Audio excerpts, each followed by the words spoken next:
On today's episode, Livia and I talk about the Sunshine Coast Screen Collective and how the Sunshine Coast is finding all of the talent and locations and opportunities to build our own, not our own, but an industry that will tap into industries elsewhere. Yes. Yes. Stay with us right to the end. It's a great conversation. Livia has fabulous experience and I know that you'll want to hear it.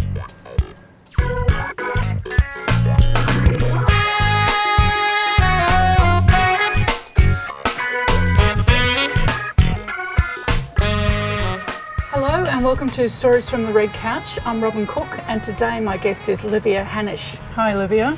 Hi Robin. Thanks for joining me. It's lovely to be here. Now you've got some great number of years experience in the film industry. Can you tell me a little bit about the sorts of things that maybe you've done and what you're working on now? Thank you. So I've had a very varied background in the industry. It's my years to date myself. It's going on 30 years. That's experience fantastic. In the industry, ranging everything from back my very first foray into TV was Beyond 2000, which I loved that show. Yeah, I love that show too. It was fabulous. It was fantastic, and Yeah. that was where I cut my teeth. That's wonderful. With Beyond 2000, and it was with the Beyond International Group, and then worked on a few of their other productions, but landed up going to Los Angeles with the Beyond International Group, producing the American version called Beyond Tomorrow. Oh, fantastic. And so it was very much the same thing as Beyond 2000, but for the American marketplace with American hosts doing the same type of science and technology magazine format. And from there, I was in Los Angeles, and I had actually looked particularly to go there because I wanted to sort of experience what Hollywood and a big pond would be like. And that was in the late 80s. And the next thing I knew, I found myself working for Aaron Spelling, doing the very original Beverly Hills 90210. That must, I mean, you're from Sydney, aren't you, originally? Yes. How was that arriving there and being part of that crew? Was it? I think I was very fortunate because I was able to work on an Australian production that was for American TV for Fox Network. So I had spent a year in Los Angeles working on product that I was already familiar with. Yes. It gave me an opportunity to get my feet wet, to establish contacts, understand how the industry worked there. So with a nice framework and with a support nice, exactly. system. Yeah. And then when that series wasn't picked up past the second season, I was there, I had contacts, and ironically through Henry Winkler's company that I was actually doing what was actually really an internship. Yes.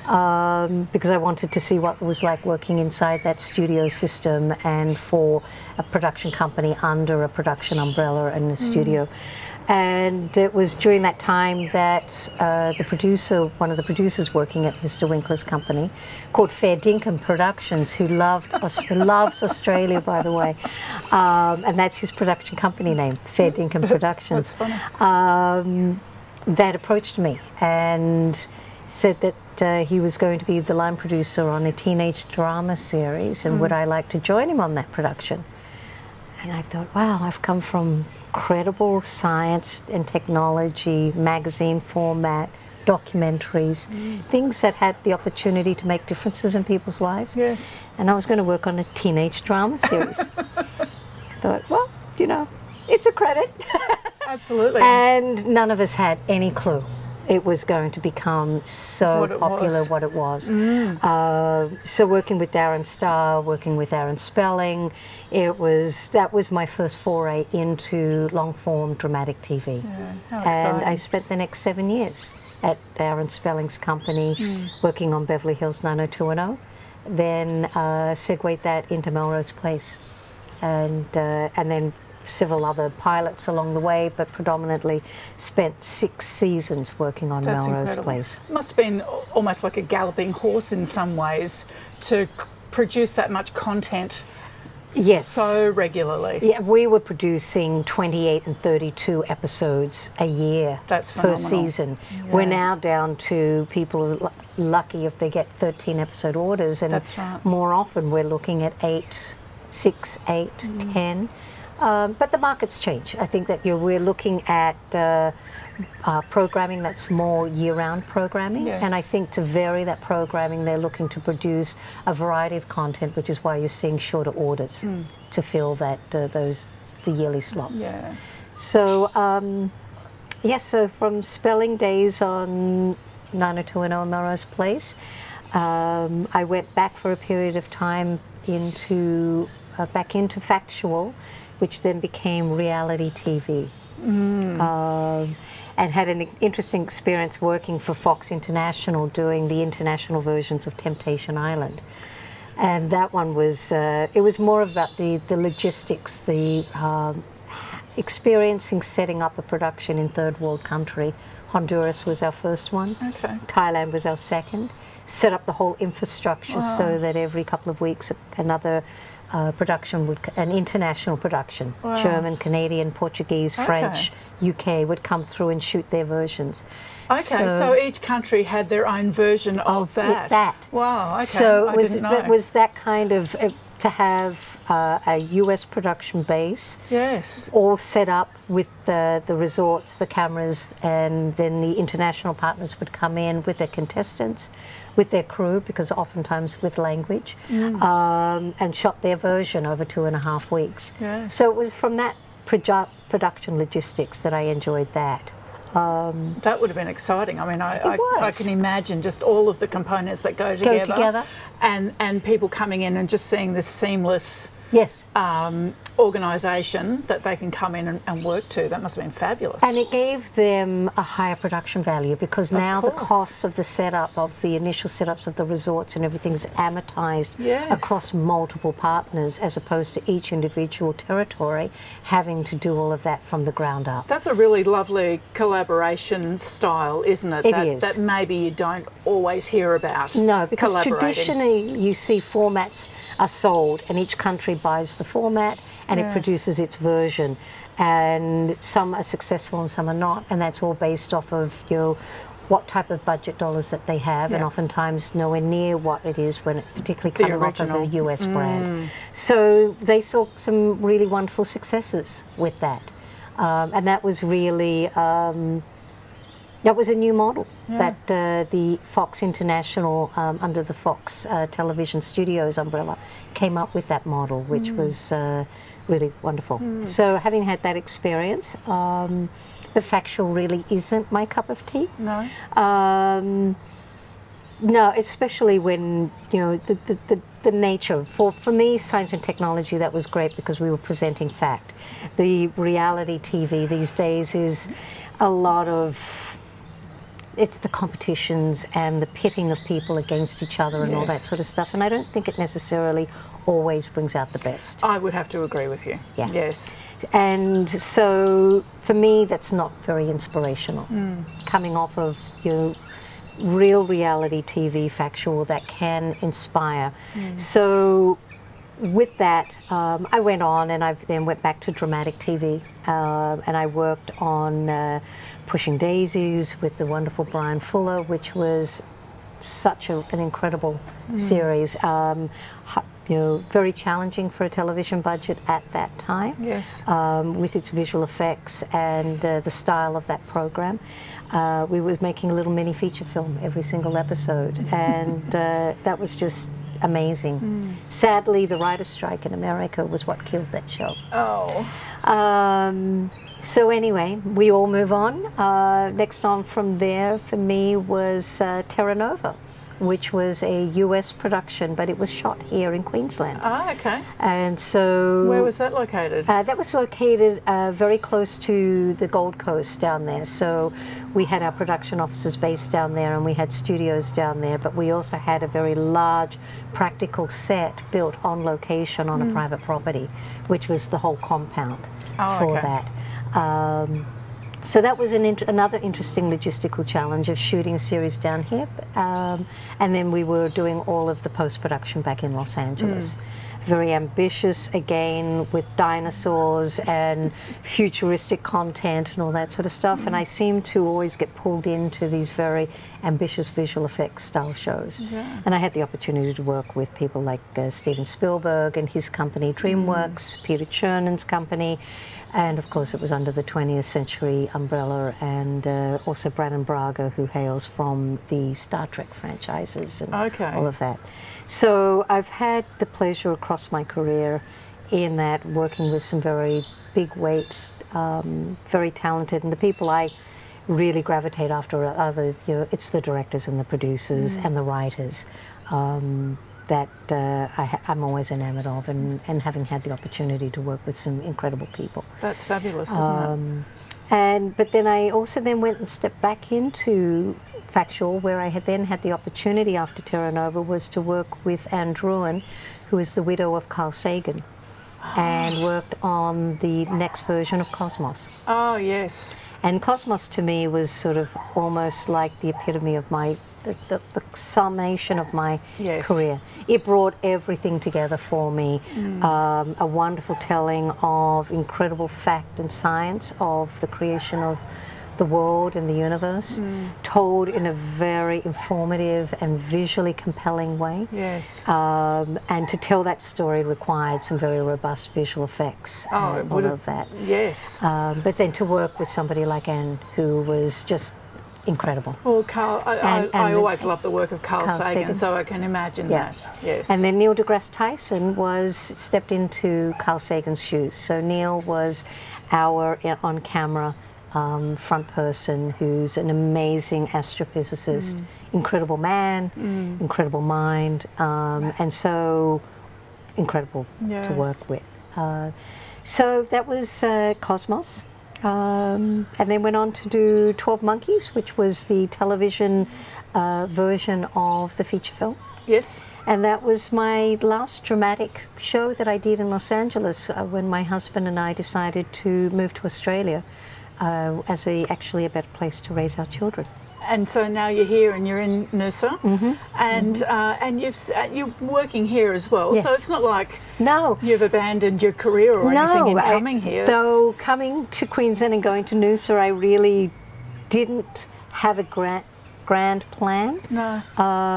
But the industry found me. Isn't that fabulous? It just came knocking, and so between working on another US production that was based down in Melbourne called Hunters, which was for Universal and broadcasted on Sci-Fi Network in the United States and various other territories around the world.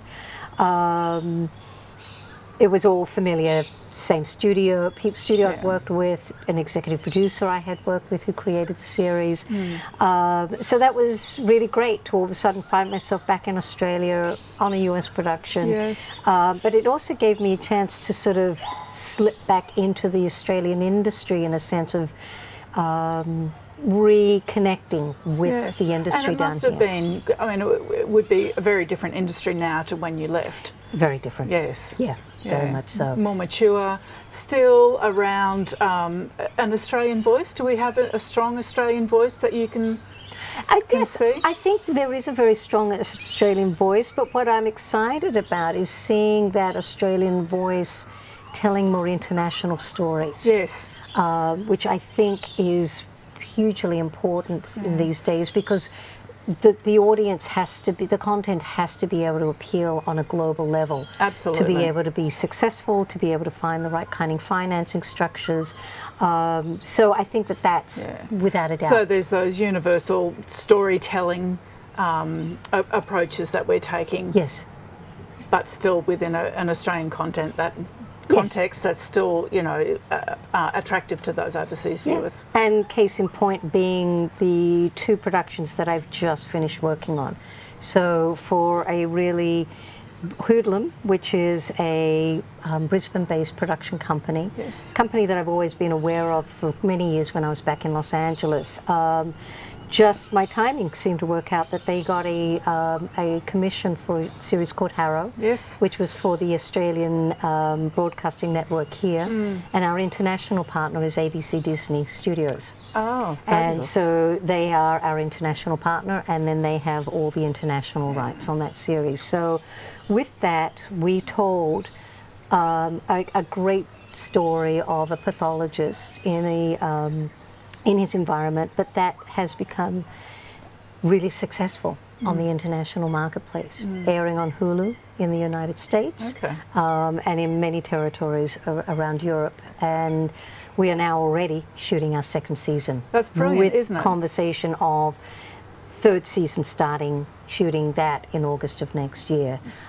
So it just goes to show where we've shot it. Brisbane looks phenomenal. Doesn't it look fantastic? It I mean, we looks loved the series. fantastic. We were glued to every episode. We loved Yeah. Harrow. Yeah. And some of those shots were quite spectacular. Stunning. Absolutely. And it's a first-class, world-class series that really shows Brisbane Yes. in such a gorgeous light, as it Yes. well should. Absolutely. To show that it's just as capable to stand up there with whether it's Sydney, Los Angeles, New York, London, Paris. It's a great city. Yes, and that everything that you heard about it, that was one of the outstanding comments, was how Yeah. beautiful the city looked. Right. Yeah. And then we followed that up with Tidelands, which is the Netflix series, Yes. the very first Australian original commission, shot and finished here in Queensland, which is again fantastic. It is. Hoodlum, to be able to have that as their pin on their lapel is just fantastic. Many more productions will follow suit. That's wonderful. But to have that very first one come out of Brisbane, out of Hoodlum, I think is big kudos It to is. Nathan and Tracy who run that company. And again, telling a story that has a global appeal, shot here in Queensland on Stradbroke Island. And again, I think that when it launches this Friday, people will see yet again another first-class level production that showcases Australia and Queensland in a really great light. But telling a story that is a local story, Yes. but that has international appeal. Yeah, that's wonderful. Now, in coming to Noosa and the Sunshine Coast in particular, you've pulled together an organisation called the Sunshine Coast Screen Collective. That's correct. And generally when I'm thinking about the film industry, I'm not really thinking the Sunshine Coast. It doesn't kind of spring to mind. So what is it about the Sunshine Coast that the assets that we have that we can bring productions to this area? Well, I think first and foremost for me it starts off with that more often than not there is so much content being made now on such a global level, and there are locations that are maxing out. So there's opportunity for a region that has so much natural beauty that also it isn't just about it being a coastal community and region that has a hinterland and so many other locations that can double for many other places around the world. But to be able to be in close proximity to Brisbane, as that is developing and thriving as an industry, having a screen-based industry there, to see more of that move up onto the Sunshine Coast, which is a low impact industry, to bring a smart creative industry up here.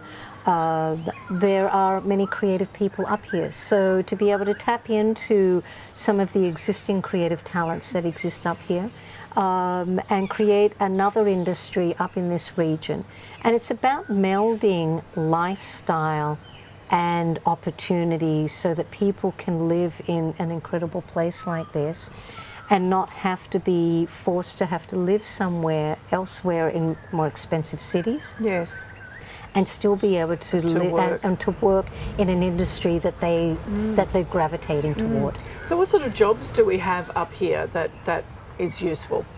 Well, I think that there is people across the board, from cinematographers, location managers. We have some writers. We have producers.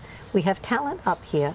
We're still really scratching the surface to fully define all of the of the creative resources that exist up here, which is where we're trying to drive people to the website that we've created and the resource directory that we've created, because that will heavily inform us. It is filling out though, isn't it? It is. I was having a look today, and there's more on there than what there was just a couple of months ago, which is fantastic. And hopefully, and I think that's still just scratching the surface. Oh, yes. We have a really big region up here, and what I find up here is, because we are in such a large region and footprint, connectivity for people. There are people that are up here that have worked in this industry who are not even aware of others that are up here. Yes. So it's creating that connectivity, identifying who and what is available up here, so that we can then promote the region to whether it's promoting for product to be produced here that's being created and produced here, or to attract productions up here to be able to shoot here on a longer term basis than just coming up here for a short term to shoot a handful of locations and then go back to their base of Brisbane or Sydney or wherever it is that they predominantly shoot. Do you think there's an educational opportunity for our young people to move into the industry, you know, through the Screen Collective network and so forth? It's a very important element of our conversation and our mission statement, and one that I'm really pleased that we are actively engaged in with Chris Bowden and at the Peregian Digital Hub. Yes. We've already started an initial group, and we're regrouping again top of the year to actually formalize our plan for what is a youth mentoring program going to be. Fabulous. We've got phenomenal support from both the Noosa Council and the Sunshine Coast Council, and the Sunshine Coast Collective will sort of have the Digital Hub as its home, but to create that program, because to create a sustainable industry up here, not only is it what is currently existing, but it is important that with a long-term plan that you can feed into that, and that is developing and upskilling our youth so that they can move into from 5-10 years from now, because it is a long conversation. It is. But 10 years from now will happen very quickly. Yes. And the 10-year-olds or the 15 or 18-year-olds will be in a place that hopefully, as they're ready to move into their careers, that there'll be opportunity up here. So that is one of our biggest key mission statements as part of the Screen Collective, is to create that program, to create mentoring up here. I also am very keen to see work experience opportunities, to work with Screen Queensland and some of the local productions in the Brisbane and Gold Coast area. But also I'd like to go further afield, so that there may be opportunity for our youth to go into, whether it be opportunities on productions, whether it's in Brisbane or in Sydney or in Melbourne, and some kind of funding that can create that, so that our youth are not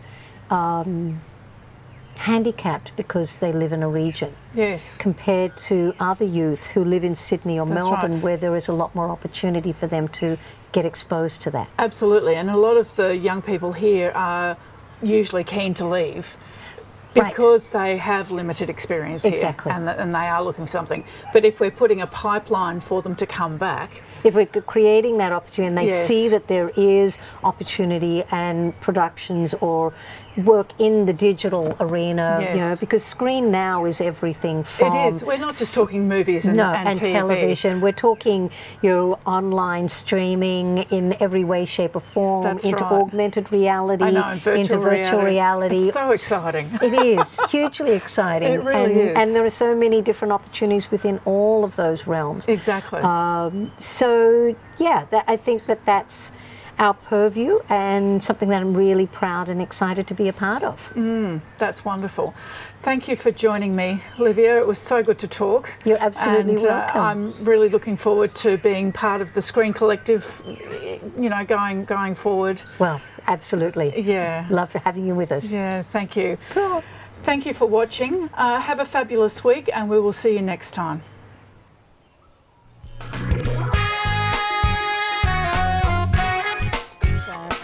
Experience also done on Tidelands. Both of them very keen on being in the camera,